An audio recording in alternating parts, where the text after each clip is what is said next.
What's happening, everybody? Welcome back to another episode of Break It Down, the show where we get to speak to some amazing artists and dissect songs, videos, projects, and get a peek behind the curtain as to what goes into making some amazing material. Back with us again today is Matteo Urella. Matteo, thanks for being back with us. Thanks for having me on again, brother. I appreciate it. Yes, the pleasure is all mine. You're an author, photographer, big into hip hop and martial arts. So for some of our listeners that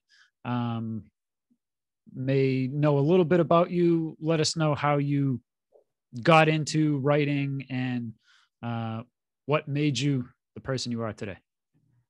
Well, thanks again for having me on. And I think, as we touched on last time, I was big into art as a kid. I wasn't had pretty severe asthma and just super socially awkward and shy, and not so much into like sports.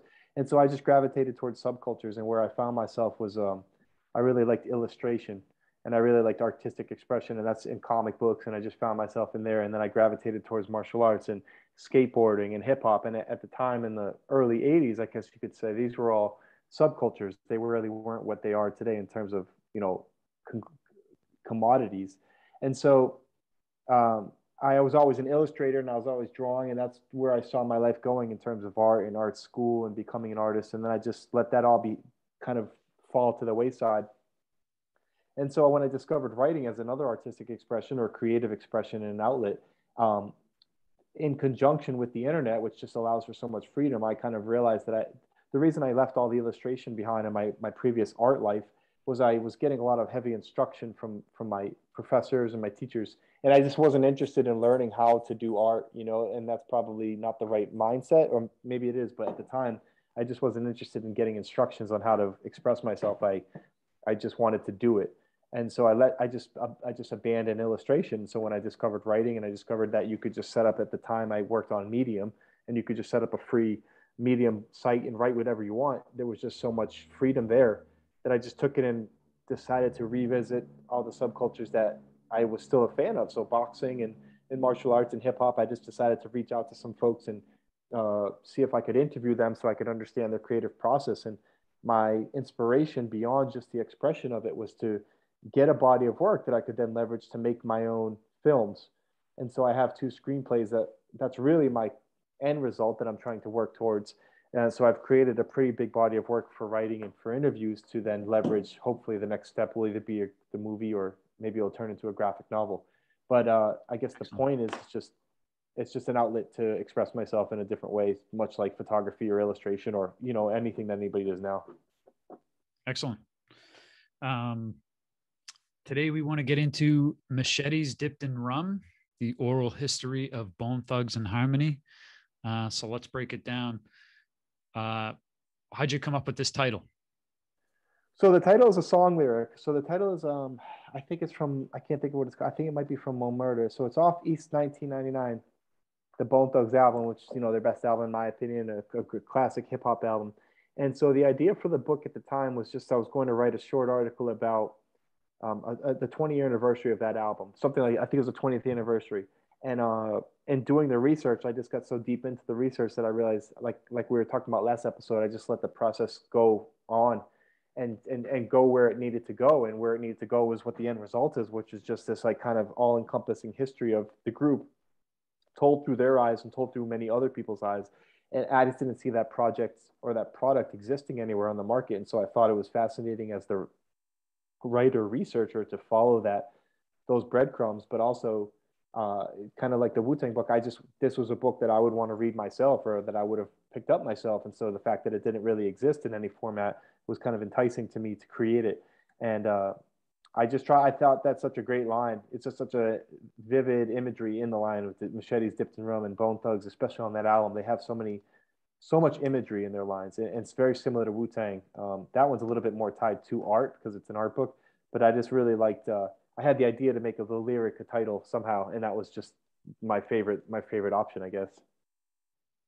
Yeah, and you interviewed a lot of people around Bone Thugs, like managers and affiliates, and the book's been out a couple years at this point. So do you know if anyone from the group has read the book? Have you had any kind of feedback from any Bone Thugs members?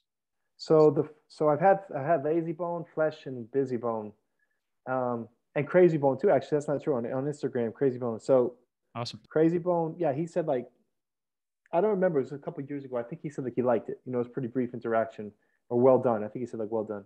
And then Flesh, I don't know if it still exists, but at the time, Flesh had posted a page from the book on his Instagram, a page that had to do with him, and it had his mug shot, which was what the page was in the book, and it was a quote from Flesh, and he posted it on his Instagram. And then the feedback I got from Lazy was, we have a mutual friend who kind of showed Lazy the book when it first dropped, and he was like, I think surprised slash in disbelief that someone did that for free. And it's kind of like going back to what you and I spoke about the last episode, is that Lazy's just from my kind of interactions, just a very humble person. And he couldn't believe someone did all that for free about him and his group. And I don't think he realizes like how major his group is on some people's lives, including my own. And so he's just in disbelief that someone did that. There's no commission involved. There's no publishing company or record label. It's just some kid who locked himself in a bedroom in Fort Lauderdale in Miami and just did it. And so that was pretty cool. And then when I got to interview Busy Bone about a year ago or so, he was very appreciative, and he's kind of become a supporter of mine because he's about as cool of a person as you can get, especially with everything that's going on in his life. He could be a much different person, and the way he carries himself, at least in my interactions with him, he's been nothing but a huge support and just a very cool person. And so so far that's most of them. I haven't heard from Wishbone, but maybe after this episode he'll pick up on it. Nice. I think, and you're the expert on this, is Busy Bone the only artist to record with Eazy-E, Biggie, Tupac, and Big Pun? So I would have to think about it, but I know that the group gets credit for that. But then you make the distinction, and you're right, because like were they all on the track? Was it a Bone track rather than a Busy track? But I do know that they're like Bone Thugs is credited with that distinction. I think Big Pun was on Flesh's album. So like, yeah, there's probably specific members, but Bone as an entity, that's what they're credited with, which is like, dude, I don't know if you've read it or not, but like just doing the research, I was a huge Bone fan, and I didn't know probably 2/3 of what's in the book before I wrote it. And it was just so fascinating to see these guys that when you really put it together, you realize how monumental they were and still are, I guess, to this extent, how monumental they were creatively and what an impact they've had on pop culture and hip hop and music in general. It's just massive. And I didn't even appreciate it as a fan until I kind of wrote it. Yeah. Can you share with us some stories that, really either encapsulate Bone Thugs as a group or just, made you appreciate their music even more? Well, I think there's two things. I think the accolades that stand alone, like they had American Music Awards, and they were amongst the first to be Grammy nominated, and then you see the record sales that at a point, I think they had 2 albums in the top 10 hip hop sales of all time, or at least one. They dropped a double disc, and these are guys that it's very fascinating to me because you think about the success they had. They were doing something that, in my estimation, was just completely original and completely unique and really hasn't been replicated. I think you hear a lot more harmonizing and singing in hip hop now. And I still don't think it's the same as 5 guys talking about really, really dark lyrics sometimes, most of the time.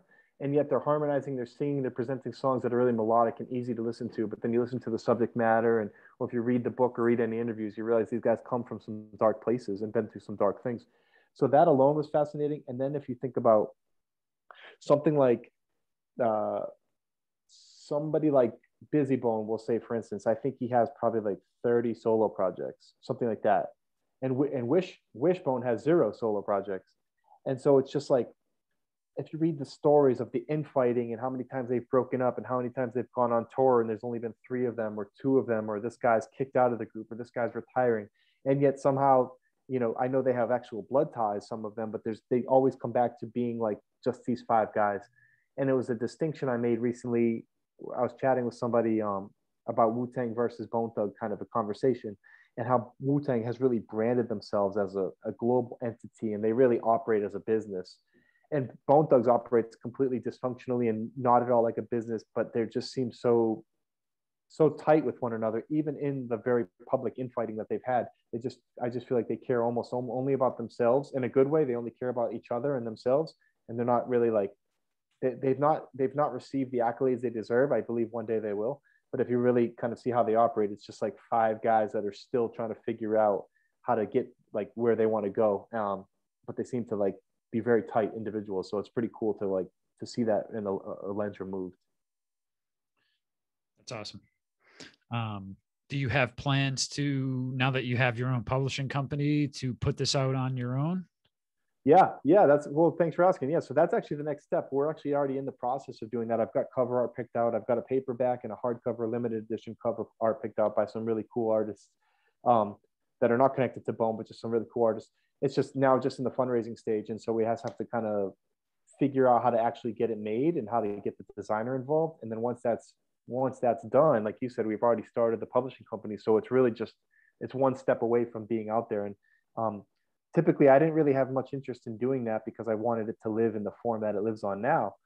So we won't really be doing this to raise any or to make any money. It's more just a lot of folks have hit me up from all parts of the globe in the last couple of years asking, saying, dude, if you don't do this, I'm going to print it out and put it on my nightstand. Like I want a physical copy. And so whatever money we make, we'll just put it back in the business so that we can sell more Wu-Tang books and give those funds away. But a lot of people have asked for it. And so I think there's an interest there to kind of get some cool projects out there and products out there with different covers and stuff and give one to Bone. I had saw them in Boston maybe 3 years ago. And, so, you know, I think I could get them a copy next time they come to Boston or if they're ever in New England. And so I think that would be a cool gift to give them. Yeah, that'd be awesome. I'm sure they would appreciate that. Yeah. And I'm an entrepreneur and I love delving into the business behind things. And for anyone listening, the Deep in the Dark with the Art, the Wu-Tang book, and even, you know, if and when you publish this Bone Thugs book, there's not a lot of money in publishing books anyway. So even if you did turn a profit, you know, it's not like I don't think you're going to retire in a couple of years. I mean, maybe we can hope. But you know, it's even with a publisher, I mean, they give you an advance and then based on how many books sell and how fast they sell, depends on if they print more and, you know, so, and then you're beholden to, you know, are they doing a press tour? How hard are they promoting it? And so especially doing it independent, yeah, you make more of the money, but you're also putting up more of the money. So the risk is higher, which comes with more rewards. But like you said, you just want to sell more Wu-Tang books so that profit can go to, you know, the More Than Words. So for anyone listening, there'll be links to download the Bone Thugs book, but also to purchase the Wu-Tang Deep in the Dark with the Art book as well. And, you know, just keep this whole thing going. So that's great. We can talk afterwards about any support we can help with for the Bone Thugs book. Two different books. One, you're collaborating with artists and kind of reaching out to them, waiting to hear back, and they're contributing.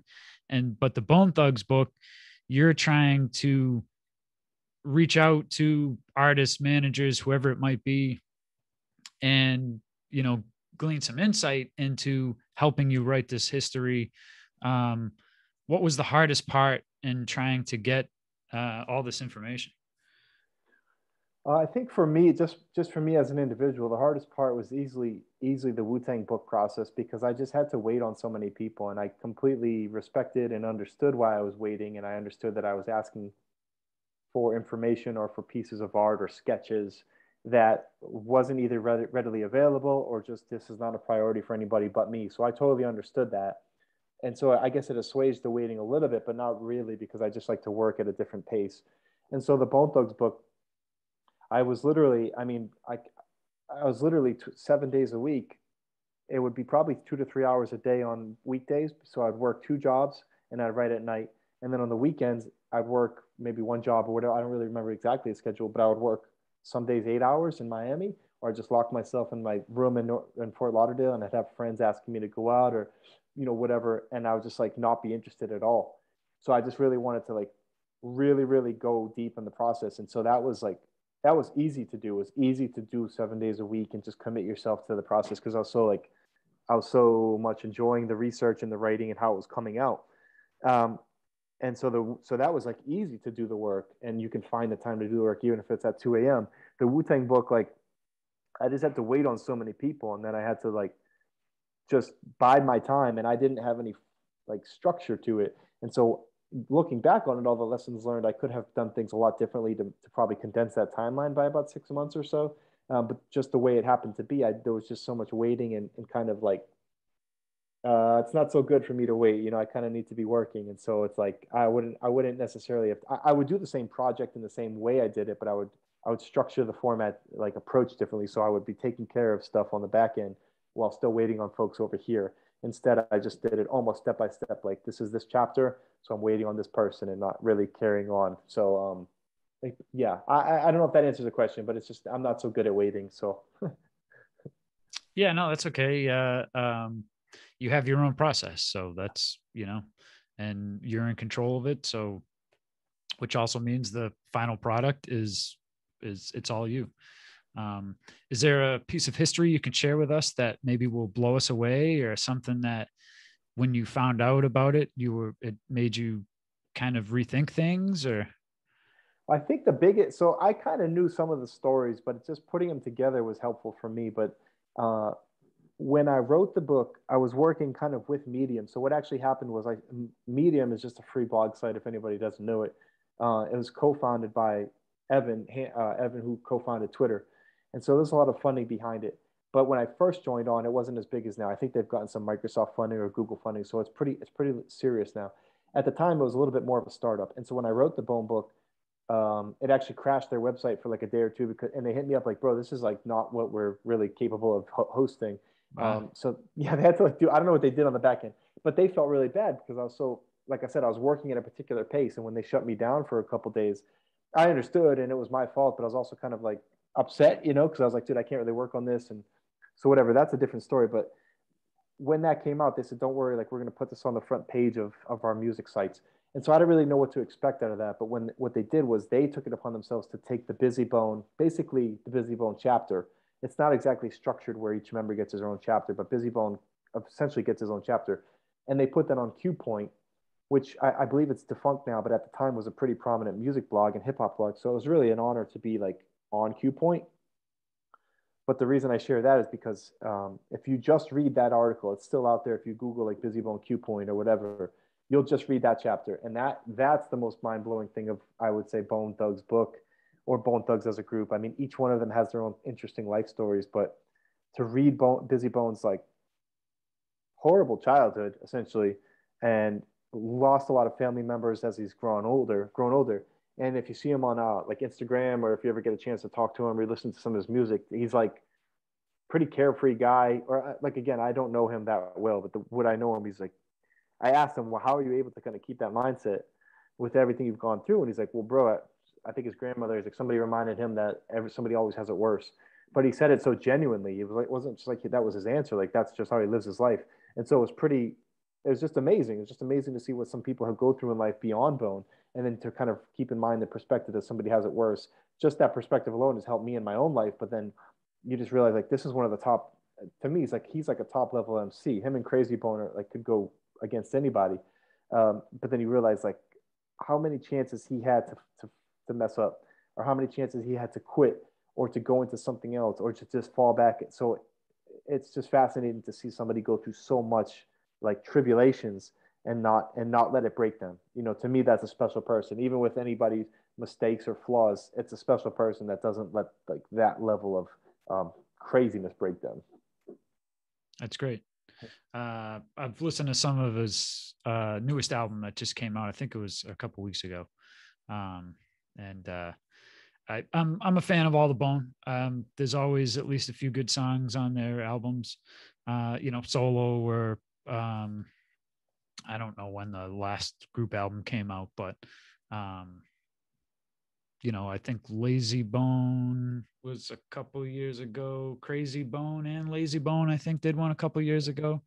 And they always have, even the show I went to in Orlando, they hit some songs that I hadn't even heard that were kind of individual solo songs. So it was great to hear some new songs, and they did Notorious Thugs and all that stuff. Flesh and Bone was, I was thinking Busy Bone did the song with Big Pun, but it was Flesh and Bone. So I don't know if he could be credited with working with all four of those artists individually. But